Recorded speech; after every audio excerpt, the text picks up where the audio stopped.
What are all the things I love about Halloween? Man, that is a loaded question. I mean, to give a quick rundown, I love the candy, I love getting scared, I love scary movies, I love the costumes, I love the sluts. In the regular world, Halloween is when children dress up in costumes and beg for candy.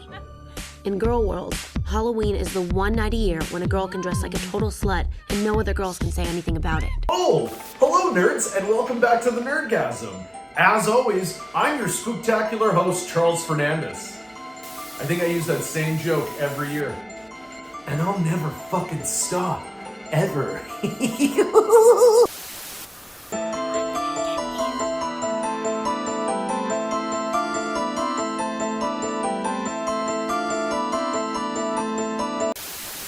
Well, nerds, you've probably already guessed it, but it is October, which means it's the month of Halloween. And over here at the Nerdgasm, we fucking love Halloween. This is Halloween, pumpkin scream in the dead of night. On this issue of the Nerdgasm, it's a Nerdgasm Halloween special, number 5. Ho, ho, ho! Halloween special number 5, cut to the intro. What the fuck was that?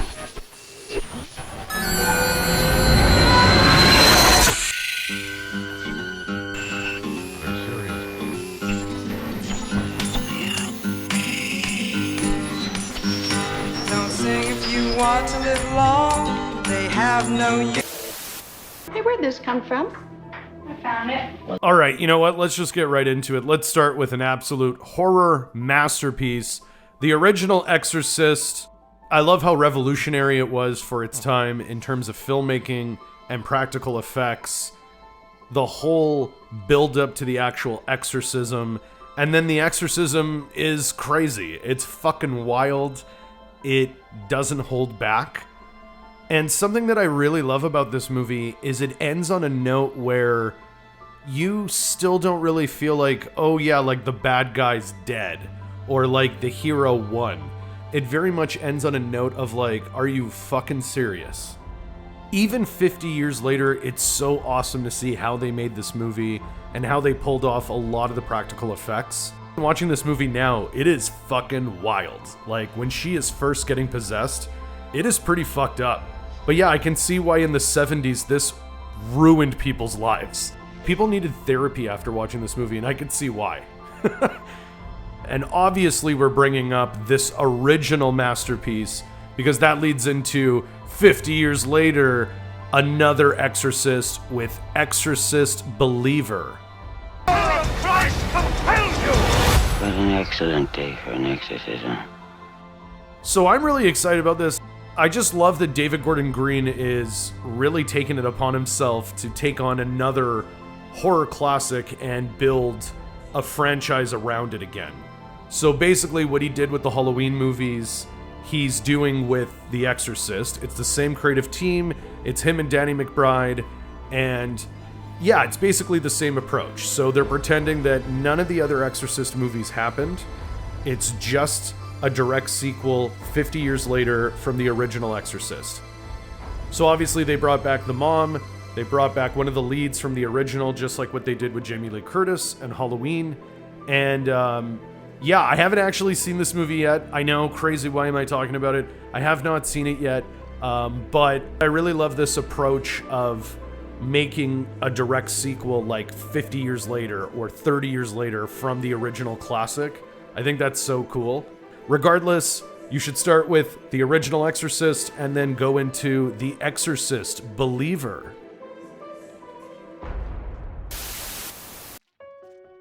Okay, moving on to another real surprise hit. This movie comes from Australia. Talk to Me. Unbelievably awesome movie. Like, I'm not even kidding you, probably one of my favorite new horror movies. This movie really fucked me up. It's not like jump scares scary or like violence scary. It's more psychological, like creepy, crawls under your skin, gets into your head. It is such a fucking wild trip of a movie. I don't want to give anything away with this movie, but basically these kids have found a way to talk to the spirit world. Basically to talk to like the ghost dimension. And instead of using a Ouija board, they use a body as a vessel.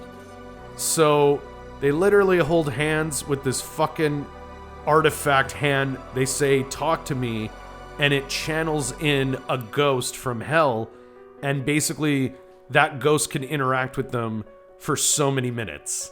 That's kind of like how the movie starts, but I'm telling you, it is fucking awesome. It is so good. And this movie comes out of nowhere. Like, there's no big names in it. It's, just an original story, and it's so fucking creepy. Like I said, it crawls under your skin and makes you question everything. There's some insane visuals.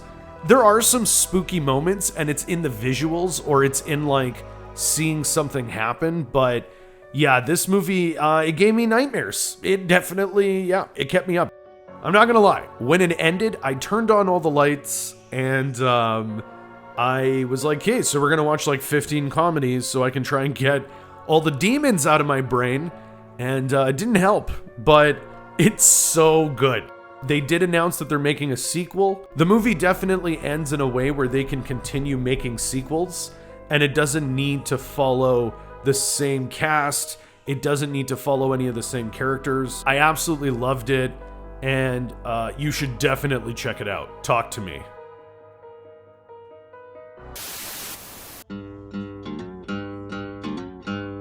So Talk to Me is Australian horror, but what about New Zealand horror? Well, man oh man, do I have something great for you.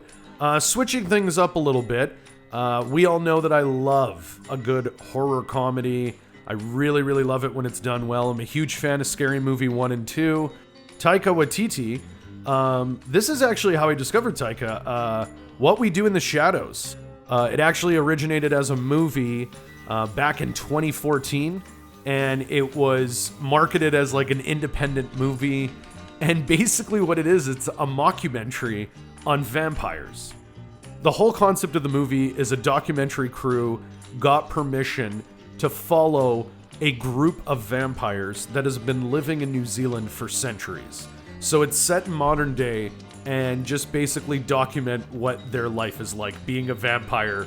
It's fucking hilarious. The beginning of the movie is showing how stressful it is for the vampires to make sure it's dark outside. So it's 6 p.m. in the nighttime, which is when I wake up.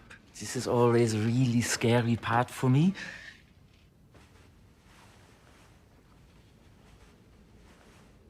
Yes! Nighttime. So now I'm going to wake up my flatmates. They also talk about how it's hard for them to do anything or go anywhere because they have to be invited in.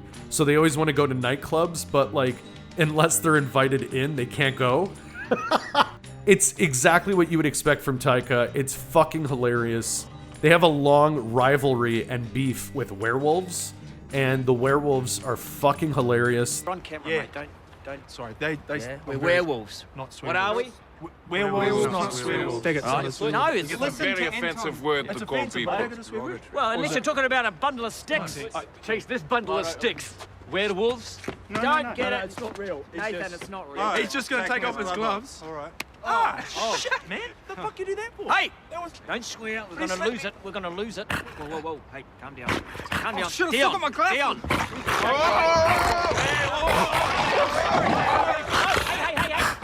It started as a movie, and now it's been reworked into a sequel TV show. And it follows a different group of vampires that are stationed in Staten Island. So they've been living in Staten Island for the last century. They immigrated from Europe. Same concept. They've given permission to a documentary crew to follow them and document their life. And what's really great is Taika writes and produces the show. So it really is a sequel series, and they actually establish it in the same universe as the movie in a brilliant episode where the vampires from Staten Island have to consult the Vampiric Council. The Vampiric Council is all made up of actors that have played vampires in famous movies, but they're playing themselves, so the joke is they're actually vampires. Staten Island. On Staten Island. Welcome, vampires from near and far, to this here Grand Vampiric Council to judge over these three accused. Accused of what, you may ask? Murder. Vampire murder. Vampire sir. murder. Vampire murder. So that's why we're here. I'll now introduce the leaders of the council, starting here with Tilda. Pretty much our leader. She's the one who makes all the big decisions. Welcome, Tilda. I am Viago von Donnerschmarken, Schedenheimberg. This is Deacon Brucker. Hello. Vladislav, the poker. We also have Evan, the immortal princess of the undead. You don't have to say my whole name. You can just say Evan. It's fine. Or just Evan. Who else do we have? Danny. Hey, Danny. He's his shirt off as usual. Cool Mexican tattoos all over his chest. Dark greetings, everyone. Welcome, Danny. We also have Paul. Dark greetings, everyone. Dark greetings. Great to be here. Rob. What, is Rob here? Couldn't make it. We couldn't get Rob? No, I talked to Rob. He didn't want to come. Want to leave it behind. That's fine. No, he didn't want to be here. Kiefer? I don't see Kiefer. Kiefer said he wanted to do it, but he couldn't come. He was busy? Tom and Brad. Tom, not interested. Tom and Brad, well. Not into it. They're not committed like us. It's just an availability thing. Well, who is here? Calling in via Skype, we have Wesley over there, the day walker. Wesley? Hey, Wesley. Look at him then. God, not this fucking guy. It's such a good show. All the storylines are great. All the vampires have such amazing, outlandish personalities. We also have Guillermo, who's one of my favorite characters. He's the familiar, and he helps manage the vampires and look after, like, their estate. And obviously, he's doing this all with the intent that he's going to become a vampire. And his storyline is fucking hilarious. And the way that he helps these vampires navigate modern day is just... It's such a good series. You just seriously need to check it out if you're really looking for a good horror comedy. What We Do in the Shadows. Okay, and this is slowly becoming a new Halloween tradition, but let's end things on a horror video game. Yeah! There's nothing better than playing a video game and getting the bejesus scared out of you. It's hilarious and also very frustrating, because then you're like, wow, a fucking video game scared me? Awesome. Anyways, we're looking at The Quarry, which just came out last year. It's from the same development team as Until Dawn. And what I love about this development team is they make original stories that are choose your own adventure, and it's also an homage to like horror classics and horror slashers.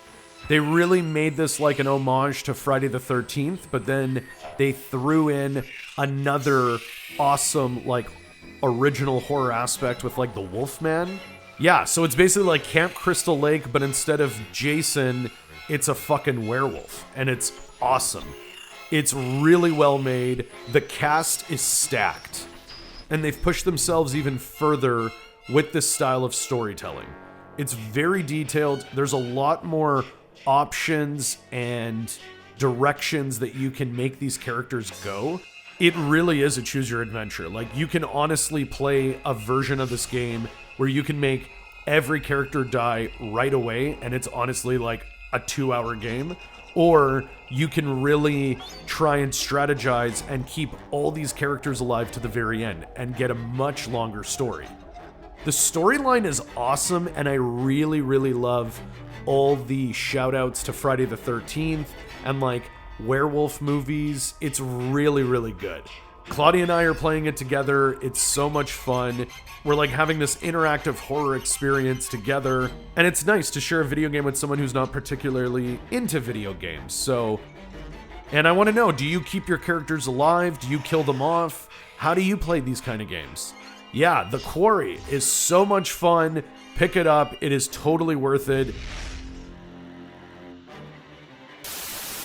Oh yeah, look at this. This is pretty Halloween-y, right? Wolverine just cutting through some bitches. That's pretty cool. Yeah, happy Halloween. Oh, all right. Well, there you have it, nerds. I gave you a bunch of stuff to watch. I gave you a really awesome game to play. You have all the ingredients to have an amazing Halloween, so you're welcome.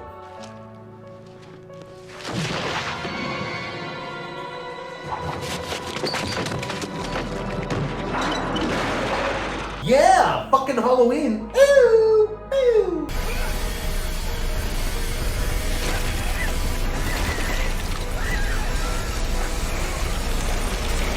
That's it for this issue of the Nerdgasm. Thank you so much for stopping by. Make sure to like, comment, share, and most importantly, make sure to hit subscribe. Wherever you see it, just go ahead and press it.